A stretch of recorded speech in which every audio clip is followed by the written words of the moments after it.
Hello, Shantha பாட்டி பேசுகிறேன். வணக்கம். எனக்கு ரொம்ப நாளாக ஒரு டவுட் இருக்குது. குரங்குலேருந்து மனிதன் வந்தேன்னு சொன்னால் நான் ஒத்தே தர மாட்டேன். அதே மாதிரி ஆப்பிரிக்காவிலேருந்து தான் எல்லா மக்களும் எல்லா இடத்துக்கும் வந்திருக்குன்னு சொன்னாலும் நான் ஒத்து தர மாட்டேன். ஏன்னு சொல்லுன்னா, பெரிய வெடிப்பிலிருந்து தான் உலகமே வந்துச்சின்னு, சூரிய குடும்பம் வந்துச்சின்னு சொல்கிறீங்களே.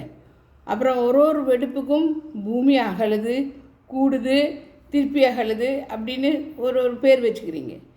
அப்போது பெரிய எரி நட்சத்திரம் வந்து விழும்போது பூமி வெடித்து பிரியுதில்ல.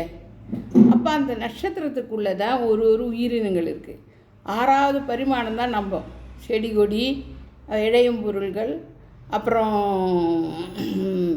தண்ணிலையும் பூமியிலையும் வாழலாம் அப்படின்னு மண்ணிலையும் பூமியிலையும் வாழ்கிற பாம்பு வகைகள், அப்புறம் பறவைகள் 4வது, 5வது யானை குதிரை நாய் பட்டியில், 6வது தான் நம்ம.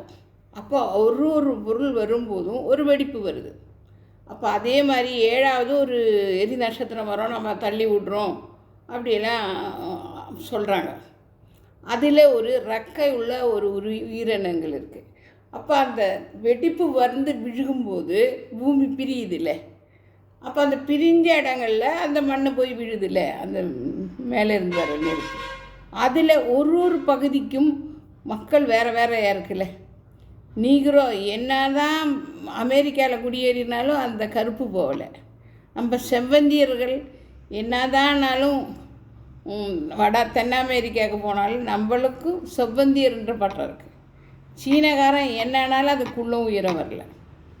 ஒரு பகுதிக்கும் ஒரு மாதிரி இருக்குல்லே.